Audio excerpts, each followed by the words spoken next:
கடந்த ஆட்சியாளர்கள் பண்ண முடியாததை மாண்புமிகு முதலமைச்சர் அவர்கள் கண்டிப்பாக அப்படிலாம் கிடையாது. உங்கள் யூகத்துக்கெல்லாம் பதில் சொல்ல முடியாதுல்ல சார்.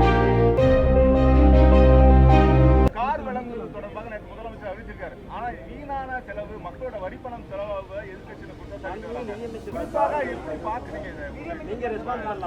என்னது இல்லை, ஆக்சுவலாக இது ரொம்ப லாங் டியூ. ரொம்ப லாங் டியூவாக வச்சுருந்தாங்க. மாண்புமிகு முதலமைச்சர் அவர்கள் அனௌன்ஸ் பண்ணோடனே இது ரொம்ப கம்ஃபர்டபுளாக தான் இருக்கும் எல்லா எம்எல்ஏஸ்க்கும். இந்திரா காந்தி சொல்லும்போது நான் முதல் வேலைக்காரி இந்த இதுக்கு நான் இப்படி இருந்து சொல்லப்படல. இப்போ ஒரு சட்டமன்ற உறுப்பினருக்கு 2,10,000 ரூபாய் வரை செலவு பண்ணப்படுகிறது. இது மக்களோட வரிப்பணம். ஒரு சட்டமன்ற உறுப்பினர் ஒரு கார் இல்லை, ஒரு கார் கொடுக்குறது 75,000 ரூபாய் அவங்களுக்கான உதவியாளர் மற்றும் டிரைவர்களுக்கு.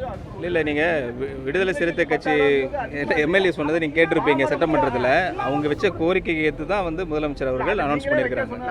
அப்படிலாம் கிடையாது. உங்கள் யூகத்துக்கெல்லாம் பதில் சொல்ல முடியாதுல்ல சார். இன்னைக்கு விஷயம் என்ன, இன்னைக்கு பேசுவோம். பெட்டர் ஆகிட்டு இருக்கு, ரொம்ப பெட்டர் ஆகிட்டு இருக்கு. வரப்போகிற நாட்களில் பார்ப்பீங்க என்னென்ன ரெஃபர்மேஷன் இன்னும் நடைமுறைப்படுத்த போகிறோன்னு சொல்லிட்டு வரப்போகிற நாட்கள். நான் ஆல்ரெடி அனௌன்ஸ் பண்ணிட்டேன். அதை பற்றி நான் அனௌன்ஸ் இதில் சட்டமன்றத்துலேயும் சொல்லிட்டேன். என்ன ரெஃபர்மேஷன் கரெக்டாக ஜிடிபி இதுக்குன்னு சொல்லிட்டேன். டெப்ட் ஜிடிபியும் நாங்கள் குறைச்சிட்டு வரோம்னு சொல்லிட்டேன். டெப்ட் இன் ரெவன்யூ ரெசிப்ட்டும் நான் குறைச்சிட்டு வந்துட்டுருக்கோன்னு சொல்லிட்டு இருக்கேன் ஃபர்ஸ்ட் குவார்ட்டரில். அது கிளியராக இருக்குது, கவலைப்படாதீங்க. எல்லாம் பெட்டர் ஆகிட்டே இருக்குது, கவலைப்படாதீங்க. ஓகே,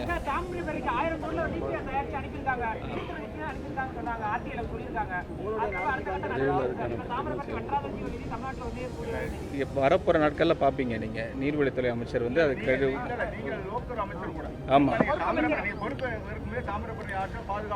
அதுக்கு ஒரு பெரிய சேஞ்சஸ் நடக்க போகுது பாருங்க. அது ஆமாம், பெரிய சேஞ்சஸ் நடக்கும், கண்டிப்பாக நடக்கும், கவலைப்படாதீங்க. வரப்போகிற நாட்களில் பார்க்க போகிறீங்க சார். இது வரைக்கும் பண்ண முடியாத விஷயங்களில் கடந்த ஆட்சியாளர்கள் பண்ண முடியாததை மாண்புமிகு முதலமைச்சர் அவர்கள் கண்டிப்பாக என்ன பொறுப்பு அமைச்சராக இங்கே கொண்டிருக்காங்க. இந்த இஷ்யூ வந்து பெரிய இஷ்யூ, லாங் ஸ்டாண்டிங் இஷ்யூ. அதை உங்களுக்கு ஒரு சொல்யூஷன் வரப்போகுது.